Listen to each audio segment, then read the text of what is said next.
یاد رکھیے گا، جو زکوٰۃ میں سال پورا ہونے کی شرط لگائی جاتی ہے تو اس سے مراد یہ ہے کہ اس کے مالک کے نصاب ہونے کو 1 سال پورا ہو گیا ہو۔ یہ مراد نہیں ہے کہ ہر مال پر سال پورا ہو جائے۔ مثال کے طور پر کسی کے پاس کچھ رقم آئی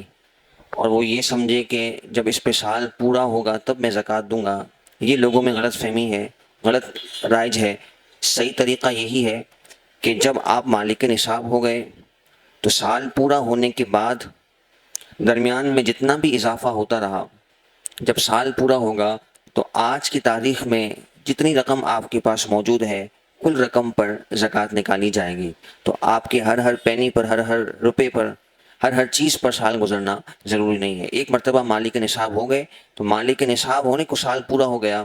اور اس کے بعد جتنا بھی اضافہ ہوتا چلا جائے گا سب پر زکوٰۃ ادا کی جاتی رہے گی۔ تو 52.5 تولہ چاندی کی مالیت آج کے حساب سے تقریباً 1,70,000 روپے ہے۔ تو جو 1,70,000 روپے کا مالک ہے وہ مالک نصاب کہلائے گا، اور اگر اس کے پاس اتنی رقم موجود ہے اور سال گزر چکا ہے تو اسے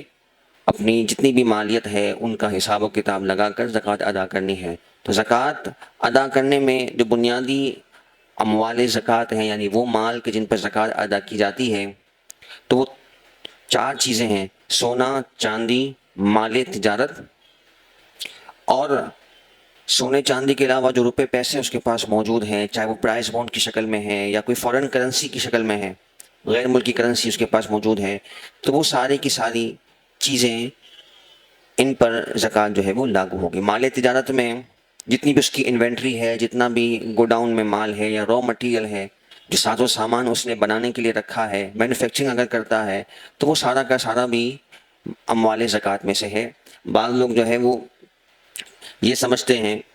کہ جو رقم ہمارے پاس موجود ہے یا بینک میں اس پہ زکوٰۃ تو وہ دے دیتے ہیں، لیکن دکان میں جتنا مال لگا ہوا ہے، شیلف میں لگا ہوا ہے، اس کو وہ اگنور کر دیتے ہیں یا اندازے سے تھوڑی بہت رقم نکال دیتے ہیں۔ تو پراپر سارے مال کی کیلکولیشن کرنی ہوگی، جو کرنٹ ویلیو ہے اس حساب سے ان کی زکوٰۃ ادا کی جائے گی۔ کرائے سے متعلق مسئلہ سماعت کیجیے۔ اگر ہماری کوئی پراپرٹی یا دکان وغیرہ کرائے پر ہے تو کرائے پر جو مکان یا دکان ہم نے دیا ہوا ہے تو اس کی جو اپنی مالیت ہے اس پر تو زکوٰۃ نہیں ہے۔ مثال کے طور پر اگر 50 لاکھ کی دکان ہے تو اس 50 لاکھ کی رقم پر تو ہم نے زکوٰۃ ادا نہیں کرنی۔ جو کرایہ آ رہا ہے اس کرائے پر بھی الگ سے کوئی زکوٰۃ نہیں ہے۔ یہ کرایہ بھی آپ کی دیگر اموال کی طرح ہے، دیگر انکمز کی طرح ہے۔ یعنی اس کا مطلب یہ ہے کہ مثال کے طور پر اس دکان سے اسے سال میں 1 لاکھ روپے کرایہ مثال کے طور پہ وصول ہوتا ہے، تو اس کا یہ مطلب نہیں ہے کہ سال کے آخر میں جب زکوٰۃ دینے کا ٹائم ہے پورے 1 لاکھ کی وہ زکوٰۃ نکالے گا، بلکہ جتنا اس کے پاس پیسہ اس میں سے باقی ہے بچ گیا اس پر وہ دیگر مال کی طرح اس کو شامل کر کے کیلکولیشن کرے گا اور زکوٰۃ ادا کرے گا۔ مثال کے طور پر اس 1 لاکھ کو اس نے سارے کے سارے خرچ ہو گئے، استعمال میں لے لیے، 1 روپیہ بھی نہیں بچا تو اسے 1 روپیہ بھی زکوٰۃ نہیں دینی۔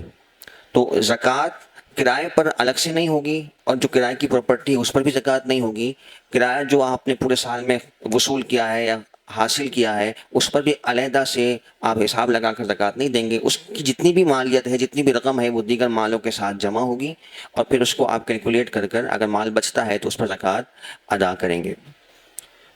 بعض لوگ کمیٹیاں بھرتے ہیں، بیسیاں بھرتے ہیں، تو اس کا مسئلہ سمجھ لیجئے کہ اگر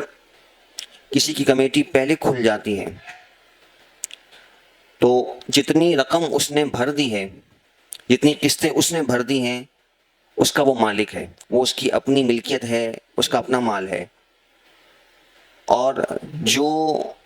اس نے پہلے سے حاصل کر لی ہیں، مثال کے طور پر پہلی کمیٹی اس کی کھل گئی، باقی 10 افراد اور بھی تھے، 9 افراد اور بھی تھے، تو باقی 9 افراد کا اب یہ مقروض ہو گیا اگر پہلے اس کی کھل گئی۔ تو اس کا اصول یہی ہے کہ جس طرح قرضے کو ہم زکوٰۃ میں ٹریٹ کرتے ہیں، قرضے کا اصول یہ ہے کہ جتنا بھی قرضہ ہو، جتنی بڑی مقدار میں بھی ہو، اور جس نوعیت کا بھی قرضہ ہو، اگر ہم کسی کے مقروض ہیں تو قرضہ مائنس کر کے پھر ہم دیکھیں گے کہ ہم مالک نصاب بچتے ہیں یا نہیں۔ اگر مالک نصاب بچتے ہیں تو ہمارے بقیہ مال پر زکوٰۃ ہوگی، جتنا بھی قرضہ ہو وہ سارا کا سارا مائنس ہوتا ہے۔ تو یہ جو کمیٹی کی یہ صورت ہے کہ پہلے آپ کی کھل گئی اور باقیوں کے نمبر بعد میں آئیں گے، تو اس صورت میں آپ مقروض ہیں باقیوں کے، تو جتنی رقم جتنی قسطیں آپ نے بھر دی وہ تو آپ کا مال ہے، اس کو ہٹا کر باقی آپ قرضے کے طور پر یا اکاؤنٹس پیبل کے طور پر آپ اس کو ٹریٹ کریں گے اور اس کو مائنس کیا جائے گا۔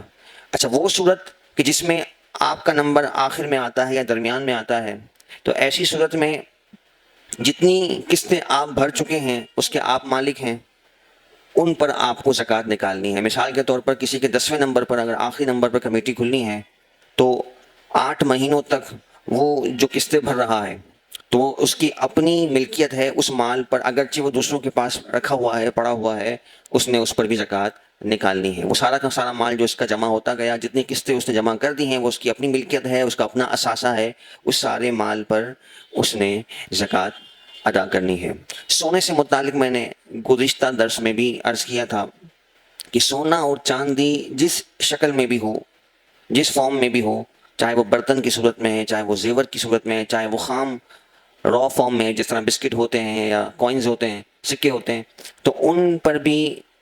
زکوٰۃ ہوگی۔ سونا چاندی جس صورت میں بھی ہے ہمیں ان پر زکوٰۃ جو ہے وہ ادا کرنی ہے۔ اور اس میں یہ بھی کوئی عذر نہیں ہے کہ یہ ہمارے استعمال کی چیز ہے لہذا ہم اس پر زکوٰۃ نہ نکالیں، کیونکہ جو استعمال کی چیز ہوتی ہے اس پر زکوٰۃ نہیں ہوتی۔ سونے چاندی میں یہ رول نہیں ہے، سونا چاندی چاہے استعمال میں ہو نہ ہو، کسی بھی شکل میں ہو، اسے زکوٰۃ نکالنی ہے۔ اور سونے کے معاملے میں بعض لوگ یہ غلط فہمی کا شکار رہتے ہیں کہ سونے پر زکوٰۃ اس وقت دیں گے کہ جب 7.5 تولہ تک سونا پہنچ جائے، تو ایسا نہیں ہے۔ 7.5 تولہ سونے کا مسئلہ یہ ہے کہ جب کسی مرد یا عورت کے پاس سونے اور چاندی کے علاوہ سونے کے علاوہ کچھ بھی نہ ہو، کسی مرد یا عورت کے پاس سونے کے علاوہ کچھ بھی نہ ہو، نہ روپے پیسے ہو، نہ چاندی ہو، نہ دیگر کوئی کرنسی ہو، تو ایسا مرد یا عورت جس کے پاس صرف سونا ہے تو وہ 7.5 تولہ سونے کا انتظار کرے گا۔ میں نے آپ کو عرض کیا تھا گزشتہ درس میں کہ اگر صرف سونے کا نصاب دیکھا جائے تو وہ 21 لاکھ سے کچھ زائد جاتا ہے، تب جا کے انسان مالک نصاب بنتا ہے۔ تو یہ تو بہت شاذ و نادر ہی ہوگا کوئی شخص یا عورت کہ جس کے پاس صرف سونا ہی ہو، تو ہم اس کی باقی چیزوں کو اگنور کر دیں گے۔ ورنہ نارملی آسان اور بالکل بہتر اور مناسب طریقہ یہی ہے کہ ہم چاندی کے نصاب سے حساب و کتاب لگاتے ہیں۔ جیسا کہ میں نے عرض کیا کہ 52.5 تولہ چاندی کو ہم کرائٹیریا بناتے ہیں، جس کی مالیت آج کے حساب سے 1,70,000 روپے ہے۔ تو جس کے پاس سونے کی کوئی چھوٹی موٹی چیز بھی ہے تو وہ اسے کنورٹ کر کے اس کا حساب نکالے گا۔ مثال کے طور پر اس کے پاس ایک سکہ ہے جس کی مالیت 20,000 روپے ہے، تو 20,000 کو بھی اپنے دیگر مال میں شامل کرے۔ اس طرح جتنی بھی چیزیں چاندی کی ہیں یا سونے کی کوئی اور چیز پڑی ہے، ان تمام کی ویلیو نکال کر کرنٹ ویلیو جو اس کی سونے کی قیمت ہے اس کو مال میں شامل کر کے پھر مجموعی طور پر سب کی زکوٰۃ وہ ادا کرے گا۔ بعض لوگ اپنے پیسے کسی خاص مقصد کے لیے جمع کر کے رکھتے ہیں، مثلاً کسی کا ارادہ ہے کہ وہ حج پہ جائے تو حج کے لیے وہ پیسے جمع کر رہا ہے، کسی نے اپنی بچیوں کی شادی کے لیے پیسے جمع کرنا شروع کیے ہوئے ہیں، تو یاد رکھیے گا یہ رقم جو آپ کسی مقصد کے لیے بھی جمع کر رہے ہیں اس پر بھی آپ نے زکوٰۃ ادا کرنی ہے۔ یہ آپ کا اپنا مال ہے، اپنی ملکیت ہے، تو اس پر بھی آپ نے زکوٰۃ ادا کرنی ہے، چاہے کتنا ہی اچھا مقصد کیوں نہ ہو، مال آپ کا ہے، زکوٰۃ آپ نے اس کی ہر صورت میں ادا کرنی ہے۔ پھر یہ یاد رکھیے گا کہ بعض اوقات خواتین زکوٰۃ کے معاملے میں بہت زیادہ سستی کر جاتی ہیں، کافی مقدار میں سونا پڑا ہے، مرد حضرات جو ہے وہ اتنی استطاعت نہیں رکھتے کہ وہ اپنی بھی زکوٰۃ دیں، خواتین کی زکوٰۃ بھی دیں، تو وہ زکوٰۃ ظاہر ہے کہ سونے میں بس اوقات زیادہ زکوٰۃ بن جاتی ہے، تو وہ دینا ان کے لیے ممکن نہیں ہوتا، تو خواتین کو بہانہ مل جاتا ہے کہ جی ہمارے شوہر جو ہے وہ اتنا زیادہ نہیں کماتے کہ ہماری زکوٰۃ دے سکیں۔ تو یاد رکھیے گا ہر شخص اپنی زکوٰۃ دینے کا خود ذمہ دار ہے، ہر مرد ہر عورت اپنی زکوٰۃ دینے کے خود ذمہ دار ہیں۔ اگر کسی خاتون کی طرف سے اس کا شوہر یا اس کا والد یا اس کا بیٹا زکوٰۃ دیتا ہے تو یہ اس کی طرف سے احسان ہے، بھلائی ہے، کوئی اس پر لازم نہیں ہے۔ اگر اس کی اتنی مالی پوزیشن نہیں ہے کہ وہ اپنی زوجہ کی طرف سے یا والدہ کی طرف سے، بہن کی طرف سے زکوٰۃ دے تو یہ اس پر لازم ویسے بھی نہیں تھا۔ اس خاتون کو چاہیے کہ وہ خود اپنی زکوٰۃ ادا کرے۔ عام طور پر خواتین یہ جسٹیفیکیشن دیتی ہیں کہ ہم تو کمانے نہیں جاتے، ہم کیسے زکوٰۃ دیں؟ تو یہ جسٹیفیکیشن بھی شرعی اعتبار سے درست نہیں ہے۔ جو آپ کے پاس سامان موجود ہے اسی میں سے کچھ فروخت کریں گے اور زکوٰۃ کو ادا کریں گے، کیونکہ زکوٰۃ مال کا میل ہے، احادیث میں ہم سنتے ہیں، پڑھتے ہیں، تو مال کی پاکی ہمیں مقصود ہے۔ اب وہ کسی طریقے سے بھی ہمیں کرنی ہے، اسی مال میں سے کچھ فروخت کر کے، اسی سونے میں سے کچھ فروخت کر کے زکوٰۃ کو ادا کیا جائے۔ تو اگر گھر کے مرد حضرات زکوٰۃ دینے سے منع کر دیں خواتین کی طرف سے تو یہ ان کا کلی طور پہ اختیار ہے۔ ہاں کوئی بھلائی کے طور پہ، احسان کے طور پر دیتا ہے، اس کے پاس گنجائش بھی ہے تو اس کی اجازت ہے، وہ دے سکتا ہے، لیکن اس پر لازم نہیں کیا جا سکتا۔ پھر یہ بھی یاد رکھیے گا کہ اگر کوئی ایسا تنخواہ دار شخص ہے، سیلری پرسن ہے کہ جس کی سیلریز کو ہم دیکھیں تو بہت زیادہ بنتی ہو، پورے سال کے اگر ٹرن اوور کے حساب سے ہم دیکھیں، لیکن اس کے خرچے بھی بہت زیادہ ہیں، جو سیلری آتی ہے وہ خرچوں میں صرف ہو جاتی ہے۔ مثال کے طور پر اگر کسی شخص کی مہینے کی 1 لاکھ بھی تنخواہ ہے لیکن اس کے خرچے ہیں اور پورے سال میں اس کی ساری کی ساری سیلری اخراجات میں خرچ ہو جاتی ہے۔ مثال کے طور پر اور آسان کر لیتے ہیں کہ اگر کسی کی تنخواہ ہی اتنی ہے کہ وہ مالک نصاب تک پہنچ جاتا ہے، 1,70,000 روپے جیسے کہ نصاب میں نے عرض کیا، اس کی اتنی ہی تنخواہ ہے، ہر مہینے اس کے پاس اتنی رقم آتی ہے، لیکن 1 سال پورا ہونے سے پہلے یا مہینہ پورا ہونے سے پہلے وہ ساری رقم اس کی خرچ ہو جاتی ہے، تو اس پر اسے زکوٰۃ نہیں دینی۔ جو مال خرچ ہو چکا اس پر ویسے بھی زکوٰۃ ادا نہیں کرنی۔ انسٹالمنٹس اگر کسی پر باقی ہیں تو انسٹالمنٹس پر اگر کوئی پراپرٹی لی ہے یا دکان لی ہے تو وہ ساری کی ساری بھی آپ کی قرضے کی صورتیں ہیں، یعنی جیسے ہی ہم نے کوئی فلیٹ بک کرایا، ہمارا ان کے ساتھ سودا ہو گیا، اب جتنی بھی اماؤنٹ پیبل ہے، جتنی بھی اماؤنٹ ہمیں ادا کرنی ہے، واجب الادا جتنی بھی رقم ہے، جتنی بھی قسطوں میں دینی ہے، وہ ساری قرضے کے طور پر ٹریٹ کی جائے گی اور وہ ساری کی ساری مائنس کر کے پھر ریمیننگ مال دیکھا جائے گا۔ مثال کے طور پر اگر 2 کروڑ روپے کا کوئی فلیٹ ہے یا کوئی دکان ہے اور اس نے ڈاؤن پیمنٹ کے طور پہ 10 لاکھ دے دیے، 20 لاکھ دے دیے، تو باقی جو 1,80,00,000 روپے ہیں وہ ساری کی ساری قرضے کے طور پر ٹریٹ کی جائیں گی۔ تو کروڑوں روپے کا بھی اگر قرضہ ہے تو وہ قرضہ پورا کا پورا مائنس کیا جائے گا، آپ شرعی اعتبار سے مقروض تصور کیے جائیں گے اور وہ سارا کا سارا قرضہ جو ہے وہ مائنس کیا جائے گا۔ اسی طرح اگر کوئی شخص اپنے گھر وغیرہ کی تعمیرات کے لیے قرضہ لیتا ہے، کسی بھی شخص سے یا کسی بھی ادارے سے وہ کوئی قرضہ لیتا ہے، تو قرضے کی صورت میں بعض لوگ تشویش کا شکار ہوتے ہیں کہ یہ تو ہم نے گھر بنانے کے لیے لیا تھا، ہماری الگ سے رقم اور سیونگز موجود ہیں۔ تو وہی اصول آپ نے ہر جگہ اپنانا ہے، قرضہ جہاں بھی ہو وہ سارا کا سارا جو ہے وہ آپ کے اموال میں سے مائنس کیا جائے گا۔ اس کو مائنس کرنے کے بعد ہم دیکھیں گے کہ ہم مالک نصاب رہتے ہیں یا نہیں، اور اگر مالک نصاب ہیں تو پھر زکوٰۃ بنے گی ورنہ نہیں بنے گی۔ اچھا، اسی طرح کسی کے پاس اگر سواریاں زیادہ ہیں، شوقین آدمی ہے، 2-3 موٹر سائیکل ہیں، 2-3 گاڑیاں ہیں، تو ان گاڑیوں پر، ان بائکس پر اسے زکوٰۃ ادا نہیں کرنی، چاہے وہ مثلاً سینکڑوں کی تعداد میں بھی کیوں نہ ہو۔ اگر وہیکلز ہیں، سواریاں ہیں، اور وہ اس نے بیچنے کے پرپس سے نہیں خریدی، شوقین ہے، شوقیہ طور پہ رکھی ہیں، تو ایسے کیس میں اس پر زکوٰۃ ان کی لازم نہیں ہوگی۔ ہاں اگر کوئی شخص ان کا کام کرتا ہے یا خریدتا اس لیے ہے کہ تھوڑے سے اچھے ریٹ مل جائیں گے تو بیچ دوں گا، تو ایسے کیس میں اگر اس کی ضرورت سے زائد اگر کوئی سواریاں ہیں تو وہ ان پر زکوٰۃ ادا کرے گا۔ لیکن اگر زکوٰۃ دینے والے کے اعتبار سے بات کی جائے، دیکھیے یہ تھوڑا سا سمجھنے والا مسئلہ ہے کہ ایک تو وہ شخص ہے کہ جسے زکوٰۃ ادا کرنی ہے، جسے زکوٰۃ دینی ہے، تو اس کے لیے تو یہ مسئلہ ہے کہ جب تک اس کی سواریاں اور دیگر جو ضرورت سے زائد چیزیں ہیں وہ اگر اس نے بیچنے کی نیت سے نہیں خریدی، ایون کہ میں نے گزشتہ درس میں بھی کہا تھا کہ پراپرٹی بھی ہے،